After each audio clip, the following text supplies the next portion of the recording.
All right, y'all, we're back, and Matt is back at the helm once again. And we've been a little bit busy, kind of going 1,000 miles an hour.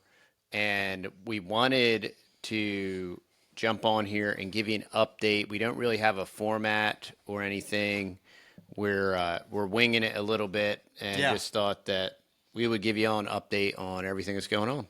yeah, because there's just been so much happening. I think we should just sit down and just kind of go over what everything's, what, how everything's been on the farm and just with all life updates and everything like that. So, big news is that there's been a lot happening on my house. So it was kind of really like slow trudging in the beginning of building my house.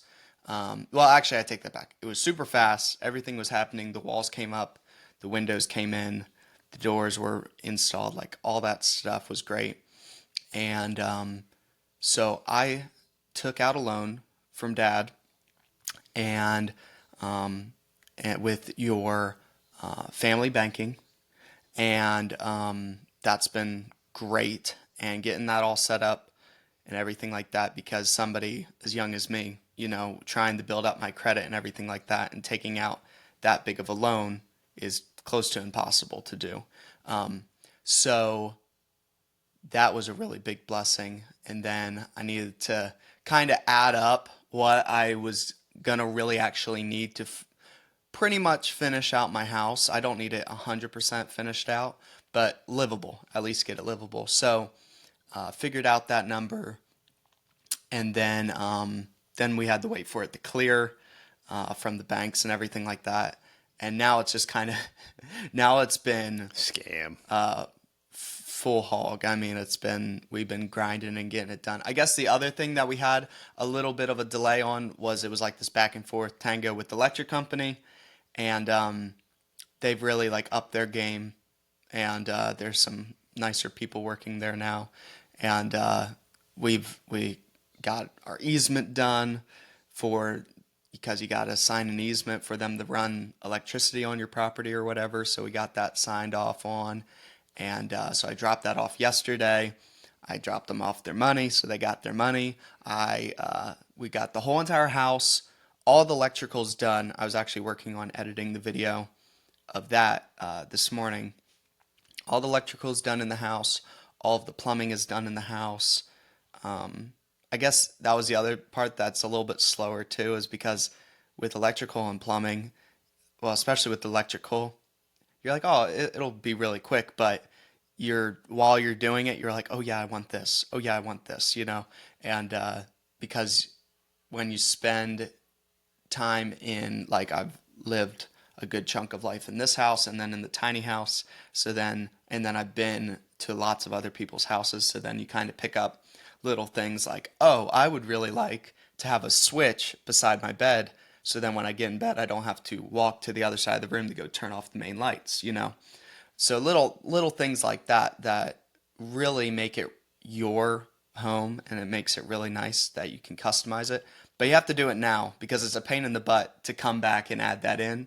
So all of the lighting is all done, all the electrical's done, and then I had a pro electrician come in. He wired up the breaker panel for us. He put in the meter loop uh, thing, and then put the meter box on the outside of the home. So with Texas, it's like so awesome because, well, at least especially when you live out in the country, because there's zero codes, and like James was saying in the video that I was editing, there's no codes and you have a lot of freedom, but just don't be stupid and like blow yourself up. But you have the freedom to blow yourself up if you want to, which is good. But we're trying to be as smart as possible, do everything to the book. It was great. It was a great feeling having an electrician come in, and he was like, "Oh wow, y'all did a really good job on this, on all the electrical." He's like, "Everything's done perfect." He's like, "It's y'all got it organized and great." So that was awesome having somebody that works in that field and having him sign off on everything was awesome. All the plumbing's done, and we did all PEX A in the house, and we have a nice like a water meter, no, Water junction like a box, I water guess. Or breaker panel, yeah, yeah. and it's great. And that's going to be very interesting to see how that works. And yeah, so we got water's done, electrical's done. Yesterday we rented a ditch witch, rideable ditch witch tractor. Like, it was sweet, and it has a big 4-foot blade on it, and it was just tearing it up. And James got the water trench dug to the property, and then the thing like creeps like super super slow, and I guess there must have been a really sharp stick or stump, and it blew up that tire, and the tire had slime and everything in it, but it just blew it up. So they had to run it back to the rental company, and they're getting a tire on it right now. So hopefully we'll get it back tomorrow. All we need, James said, was about like 2 more hours, and we'll have the electrical ditch all done. And all we need to provide for the electrical company to hook us up to the grid is, all we have to do is dig the ditch 4 feet deep, and then just have everything ready to go to hook up to the house for the smart meter and stuff like that. And we got all that done. I sent him over all the photos via email. So part of me really wishes that the solar system that James has in his tiny house, James and Buddy's tiny house that they've been working on, I really wish that that I could implement that into my house, but solar's just not there yet. It's almost so that's a 10 kW. For my house, James was telling me that I would probably need closer to like almost 100 kW or so. Maybe a little bit of a smaller one, but it's what really kills you is that if you're getting some cloudier days, that 1 or 2 days without 100% sun, that's what kills the system. So so I guess to have it bulletproof, you would have to have like 100 kW, more or less, which is just Well, it only cost $1 million. yeah, exactly. So I can't wait until it's plug and play. But for for tiny house, it's a no-brainer. They're over there. If they did a 15 kW, it would be perfect. You could put all types of other appliances on it, but it runs their AC system, their heater, and everything like perfectly fine. All their lights and everything like that. But so that's really exciting, and they didn't have to hook up to the grid, and it works flawlessly. James is going to be making a video about that and how he did all that, and it was on a great deal. And just for the fact of zero rigmarole with the electrical company, that rate in of itself is awesome. Did he ever figure out those last 2 panels in Not series? yet. No. He's going to call Signature Solar. Oh, okay. And none of it's sponsored. He paid with it all of it with his own money. So just for anybody that's following along on that whole story and journey over there, or if you haven't checked it out, go check it out. It's playlist on the channel. Buddy and James. So Buddy, James and Buddy were searching, and it was January. Oh, no, it wasn't January. I forget when they made their goals for the year. But Buddy wrote down the day before they found this shed, he wrote down that he wanted to find his own shed, right? And literally the next day, the shed pops up, and it was like for $4,500. And it's like a 32 by 12 foot shed, and it's lofted and everything like that. And it was like right up the road. It was like crazy. So we go there, we walk through it and everything like that. And Buddy was able to negotiate, and he was able to talk the very nice guy down to $4,000 for it. And even the mover that we contacted, he's like, "Hey, if y'all don't buy that shed, I'll buy it for that price, because that's a great price." And so anyway, so then we got it moved over. It was about $1,000 or so, $1,200 to get it moved over. And then James and Buddy kind of made a deal with it. So Buddy is buying all of the interior stuff. He's fronting the bill for that. James is helping him with labor and with his expertise on certain things like that. And then James put some meat into the game, and he was like, I'll go ahead and provide the off-grid system, because James has always been like, he's always wanted to try it out, So he went ahead and he made the purchase of that, and it's been working great. And then their goal with that, which I don't think we've really talked much about their goal with the shed.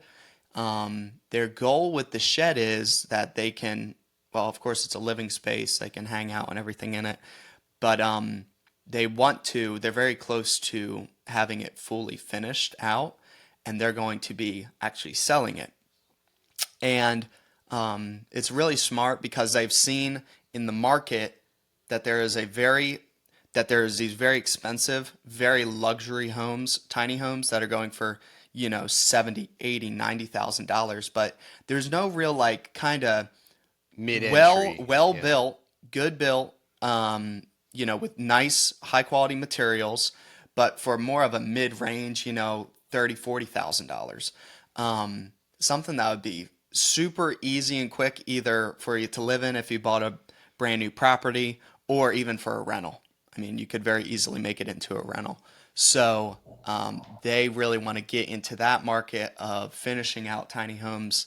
So this is just kind of going to be a trial run for them. And I wanted to kind of explain that to the viewers that are following along with that, because it's been really cool to watch them kind of do it all. And we did our first tiny house build in 2020.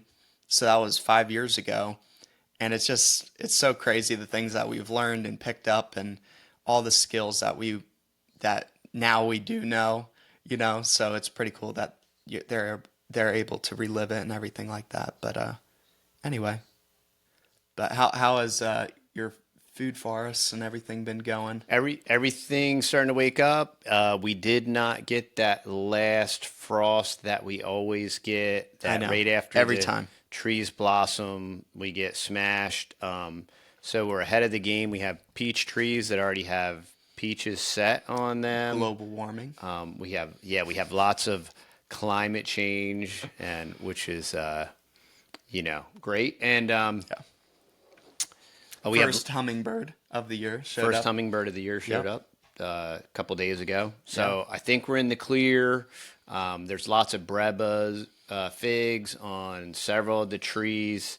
The only thing that got me, and I'm trying to think of the technical name, but there's this boar beetle that gets inside of mulberry trees, and you don't know your tree's dead until like all of this like too angel late. hair pasta is like sticking out. It's like these tubes, It's like a parasitic thing.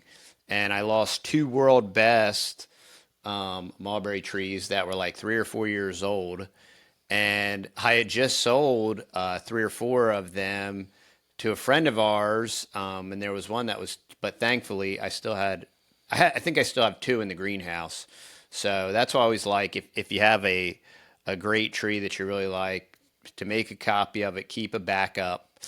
And so I had those I have a giant mulberry in the back orchard, and it was doing awesome, and it got that boar beetle thing, and I hacked it off at the ground, and it came back, and it's been great ever since. It didn't kill the whole tree.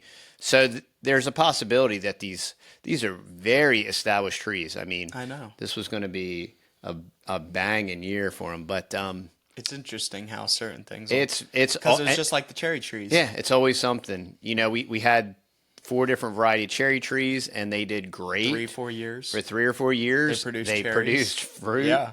for 3 or 4 years, and then they all croaked, one after the other. No explanation. All the cherry trees just boomed. Yeah, down. all the cherry trees. was So, so that kind of stuff happens, and that's why it's kind of good. Like if you have a variety that you really like, propagate it or graft it or whatever, and this way you have a backup.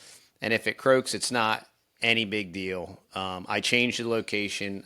I planted another world's best in the Yeah. back. And I planted like 3 or 4 trees yesterday or day before yesterday. Oh, that's cool. And then we've converted our mitt lighter gardening system. Last year we converted that into blueberries, strawberries, and then some of these newer fig trees that I've gotten. And what I'm doing with some of the varieties I really like, I'm taking cuttings and propagating them to put them in this collection because the mitt lighter system, James had plumbed it all out with their style, and they use PVC pipes and drill holes in them. That that might be great for gardening for growing lettuce, but it's absolutely terrible for trees and plants because it's a water hog Yeah. and it's super inefficient and we're running it off of our shallow well, so you can't just let this thing dump. So last week what I did is I bought some fittings and I got rid of the PVC and I went with I went with half inch, or it's real close to 3/4. It's not quite 3/4. I went with black poly Yeah. with 1 gallon per hour drippers on it, and then I just punched a dripper at every where I wanted the water. So either at the base of the tree, and that way. Before with the PVC with the mitt lighter system, there are 8 rows and you could only ever really it was so leaky Yeah. you could only ever really run 3 rows at a time, so you'd have to turn 3 rows on, and if you're out working, and then like, okay, remember to switch it to the next 3 rows and then switch it, and it's an absolutely terrible system. Now if you had like mega pressure, that concept of watering is absolutely terrible because it dumps water and it's so hit or miss. Like the pressure in the system is so Yeah. uneven. So I'm not totally bagging on it, but I don't see how that system would work in any application. It's terrible.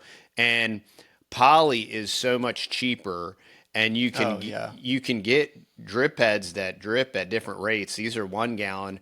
And now, so I took all the time, put in all the fittings, put in all the poly, popped in drippers at all the trees, and the great thing about that too is we have companion plants, so we're growing lots of comfrey, and then our private roaster, he's given us the coffee chaff, so we're using that. Which is great. Yeah, we're mulching So with that, awesome. and it's very light and airy. And I thought that would be a problem, that it would all blow away, but it doesn't.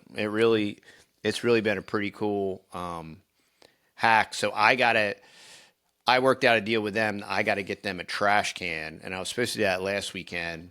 And then when I went to Atwood's, they had no trash cans. They had this little like tiny galvanized trash can. I'm like, well, that's not going to work. So I want to get them like something big, like a 35 or a 55 gallon. Go to Home Depot. Yeah, Get and a I was brew. right there. I should have just done that. And Yeah. so then we'll get 2 trash cans, and every week pick up the one, drop off the other. Yeah. And if we're steadily mulching with that, it'll keep these crazy Texas weeds down.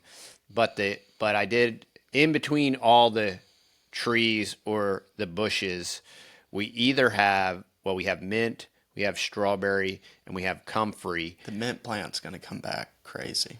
Yeah, and that's already started to come Yeah. back. But our biggest challenge is mitigating the Texas weeds because they grow Yeah. so fast and so hard, and they don't die Especially when you with get this type of rain. to the dry season. They don't die. They Keep last, growing. and they compete so badly with your fruit. So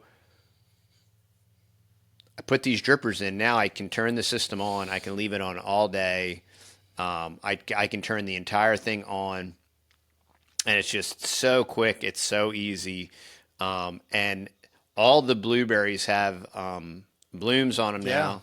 Yeah. So as long as I can keep the water to them, they've already grown like substantially. Like some of them have grown like 4 or 5 inches just since it warmed up. And blueberries have been the most finicky thing Yeah. And we know people that have like the best success with blueberries around here, but no. Yeah, we know people that have massive success, and we Yeah. have just always, I've There is always a struggled. gigantic blueberry orchard. It was like the biggest score last year, It's top but secret. it's a top secret orchard. And we need to get those blueberry plants. We need to get cuttings from that guy and plant them over here because man, they're crazy.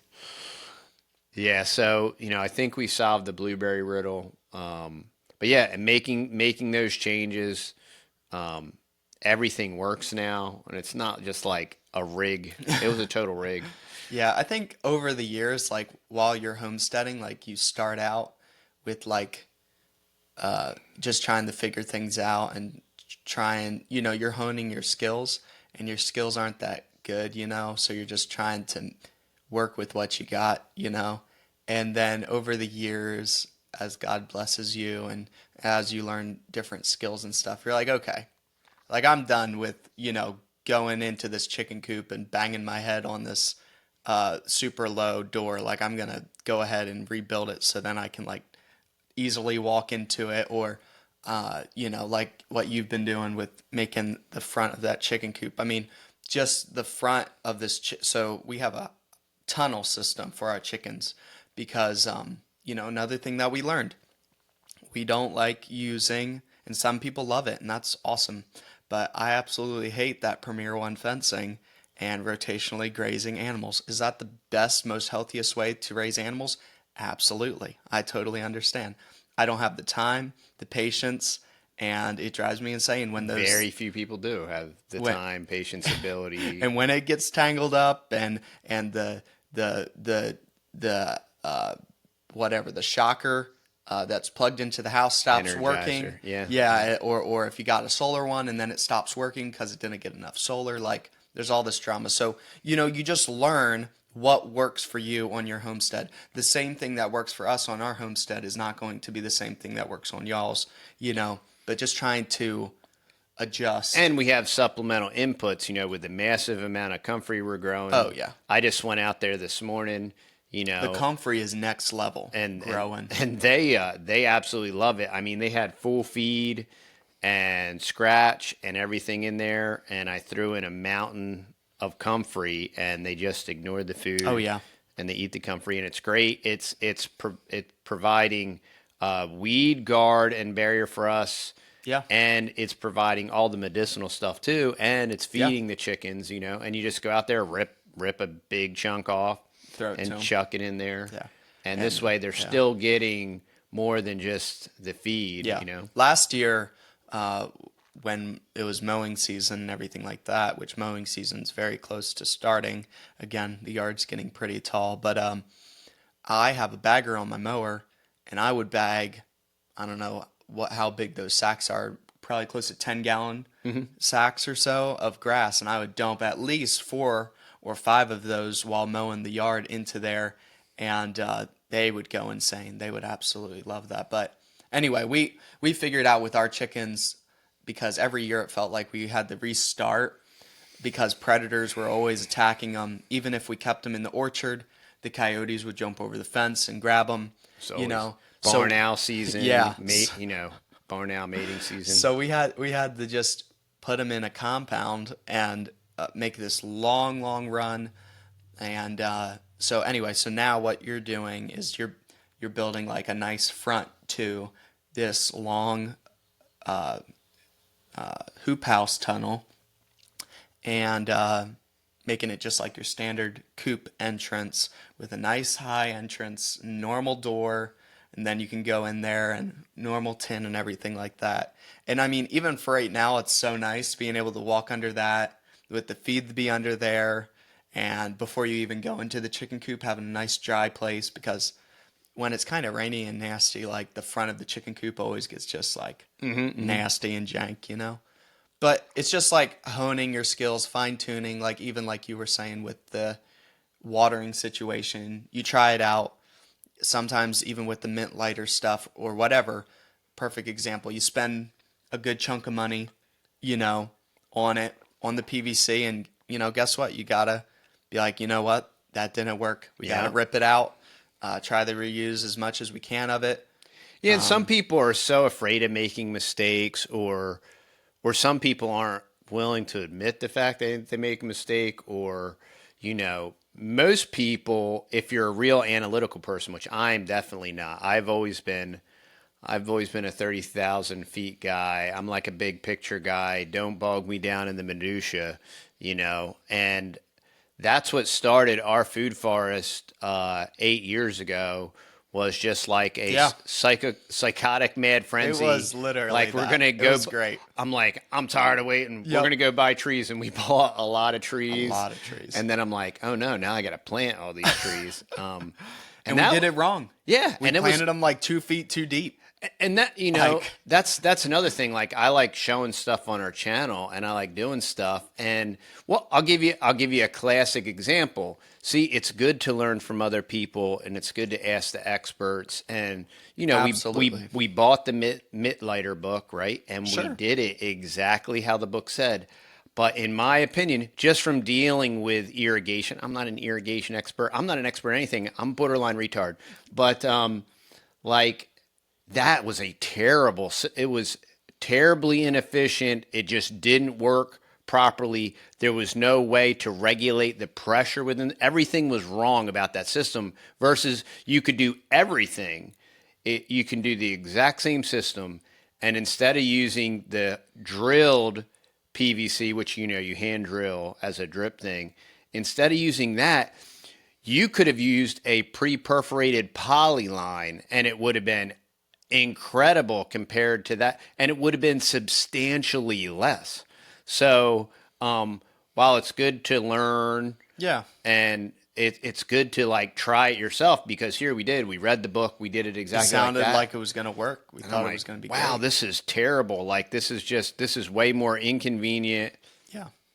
and a hassle, and you put in all this effort, and you dig all these, and I mean, James did it right. And now with just that one tiny little tweak, you're like, this, I get up before I go to work, I turn that on, I come back, it's still running, like it'll, and they're getting 1 gallon an hour, and I know exactly what they're getting. Yeah. And it's working perfectly. Everything is like jamming. But that's kind of, and that's a story. That's the story of life.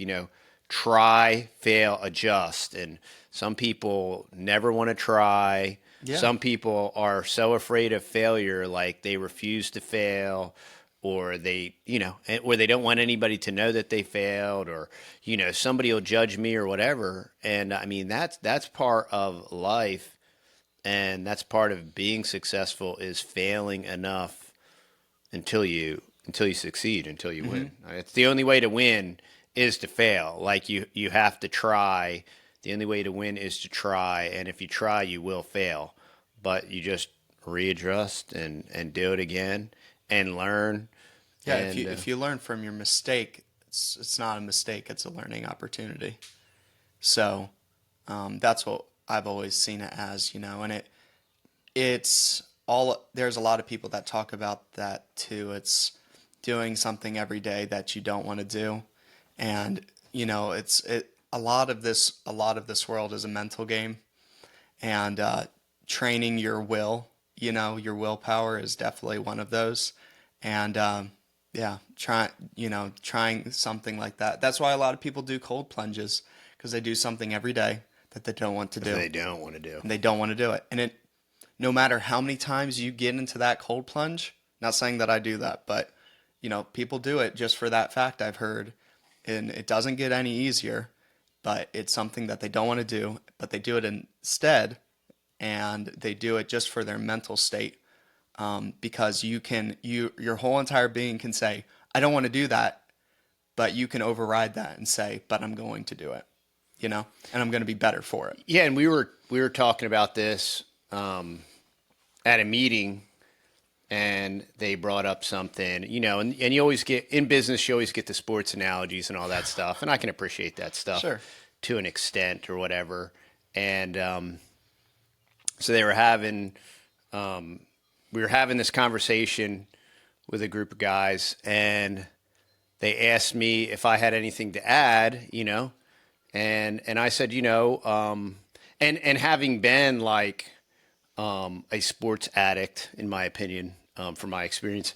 I said, the reason I like business and the reason that I do what I do is because I do like to compete, and I've chosen to compete in this arena for several reasons. But the benefit of competing in the world of business is when you win, your whole family wins. Yeah. When you win, you can feed your family. When you win, you can build a living legacy in real time. And, you don't have to artificially stimulate yourself through this faux masculinity that is the sports ball and the Hollyweird and the Walt Disney retardia stuff. You can exist and function in a real world in real time, and you can experience the thrill of battle, or the thrill and the exhilaration of competition. But the difference is when you win in that arena, it matters. When you win in that arena, you benefit. You have something tangible. Yeah, and that tangible thing can be passed forward. Yeah. And I mean, it's so critical to teach and train your children. Like, it's exactly like free speech. If you have the freedom of speech and you say nothing, you might as well be in a jail in a communist country. But if I say this, or what will people think, or they'll think this, or they'll think that. Well, if you have the freedom to say something and you choose to say nothing, you might as well not have the freedom. And it's exactly like when you're in it. And I realize, we were a capitalistic country. I'm fully aware of where we are now, and 100%. the banking oligarchy and the debt-based economy and all these different things. This is why we practice private family banking, because we are Austrian capitalist, and we do believe in capital and we understand capital. People don't like it because it takes time to accrue capital. So you have to accrue capital before you can employ your capital. But if you do all that and you have the opportunity, and if the world is your oyster, and you have, I just said oyster. If the world is your oyster, right, and you have the opportunity and you don't take advantage of the opportunity, not only are you a terrible steward, not only are you a poor steward, but you are missing all the blessings and the benefit of the opportunity. You might as well not have the opportunity. I've always trained our boys that, what do you like? What do you enjoy? There's an opportunity in it. We're going to support you. Go after it. This way you don't have to be some like stupid drone worker bee at Walmart and saying, oh, there's free highly processed cookies over there at the cookie counter, and have a nice day and all that stuff. But these are the reason for the opportunity. The reason for the opportunity is to take advantage of the opportunity. Mm-hmm. If you do not take advantage of the opportunity, you might as well be in China. And there's Chinese people in China that are taking more advantage of the opportunities, the incredibly finite, limited opportunities they have over there, than folks do here. And it's sad, it's tragic. It's why our capitalistic model is dying. It's why everything is going transnational, monolithic mega corporations. And when I say everything, I mean absolutely everything. Whatever supply of whatever widget or whatever it may be, all major manufacturing is going monolithic. We're watching trade industries like the HVAC industry, the roofing industry. We're watching them go monolithic. We're watching large venture capital buy them up. We'll soon see like suppliers go monolithic. with these transnational mega. I mean, everything is going monolithic.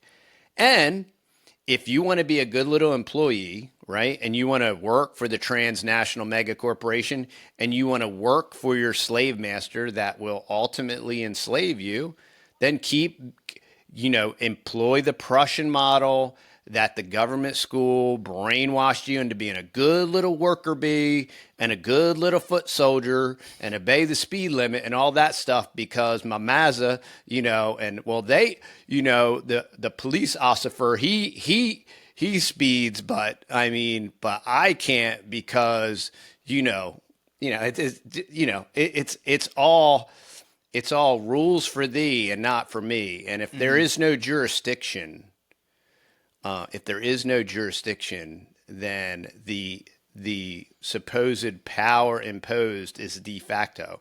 So, Yeah.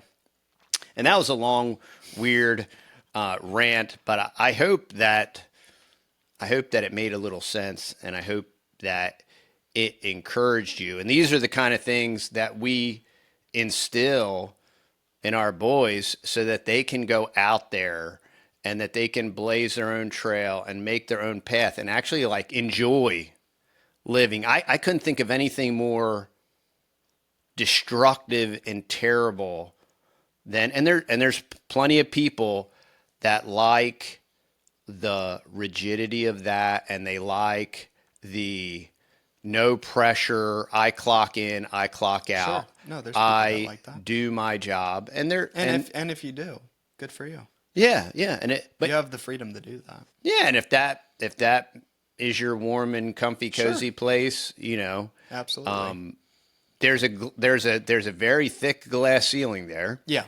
and Definitely. everybody has to function, in an environment that they're comfortable in. No, But but we just have, as Americans, we're just very blessed with so much, and I think we always, or at least for me, I always need a reality check, and just always remembering how blessed I am with the certain things, or even in what state I live in too, I take it for granted all the time that I don't have inspectors and OSHA down my throat every day looking at either any of my businesses or at coming down to my house to inspect it and telling me what I can and can't do on my own property. That right there is the biggest blessing in the world. And I love that we can live in a place that, and on our own dirt, where we can have it be either as peaceful and as pleasant as we want it to be, or we could have it be as close to hell as we would want it to be. It just depends on what you want your life to be. And some people maybe don't think that they have control over that. Well, I would just suggest trying to work on that because, with the Lord, you can, with and time, you can develop and make your own life to more or less be what you want it to be. I think that's what you made a short about, right? What yeah. was that one about? I didn't fully watch it. Or what was the title? It was a good title. Oh, what, like Create. designing and building an intentional life, something like Yes. that. Yeah, I like that. I like the title of that. And that's what dad and mom have really taught us boys about is, trying to make an intentional life because, we're in the grand scheme of things is we're really not here for that long of a time at all in the span of eternity, So Vapor. how much can we do in this little tiny finite amount of time? How much impact can we do for others, in our lives? And, some people might be like, oh, well, I don't have a YouTube channel. Well, no, just you living the way that you want to, that's honoring to God, just that, other people will see that. And it's quite incredible the people that I've met, not related to the channel or anything, just in general, and they'll be driving by and they'll see the place or something like that, or they'll see us out in town, and it makes them kind of turn their head because it's like, oh, there's young boys here and they're not like cursing like sailors or or they're not dressed all weird and goofy, and they're not being bad and like goofing around in the grocery store or in the hardware store, and just that, just being a good example in your actions around town or at your house, you know, at bare minimum, God will see it, at least. Um, and it's just, and nobody's perfect. I'm not perfect. We all have our own things, but that's what I've been thinking about. What can I do? Because we don't have a lot of time here, and I think there's certain people or certain Christians that are like, this place is not our home, and they kind of have this aspect of like, we don't need to try to change it because we're Yeah. just So, travelers, so passing so through. heavenly minded that no Sure, earthly good, sure, no practicality. sure. There's a very practical, an incredibly practical element of Christianity, which is why there's all these different practical applications, and then there's promises with that, and a wise man leaveth an inheritance to his children's Yeah, children. Well, you talk to one of these like super spiritual or cyber Pharisee people, and they'll be like, "Well, the love of money is the root of all evil," but that's sure. their excuse to do nothing. Nothing. Yeah, which is silly. That's their excuse, and they're a wicked, they're a poor steward. They've Yeah. been given much. I mean, especially anybody in America. We've all been given so much and so many Oh, opportunities, and to squander and waste it for the sake of, I don't know, a a Disney movie or a video game or sure. a sports ball thingamabob or whatever. I mean, Yeah. it's all squandered. All that is that's like the that's like the opium for the masses. It's because you are so afraid of reality, you have to bury yourself in a fantasy world. Yeah. And, when you will either design and build an intentional life or you will live in a hell. Yeah. You will live Yeah. in a literal hell because if you are not actively and proactively living life and planning and being proactive instead of reactive, Yeah. like life will chew you up and spit Spit you you out. out. And regardless of how well you plan and have goals and all that stuff, life will throw you curveballs. You will have trials. You will have Yeah. tribulations. You will have temptations. You will have all these things, and you will you will achieve in spite of all those things. Now you could recluse yourself and you could draw back and, oh, I don't want any of that stuff. And you will be in a miserable living hell, and life will happen to you, and everything will be somebody else's fault. And that's the worst thing to ever live is having this mindset or living in that where life is happening to you instead of you living your life, intentionally, you know.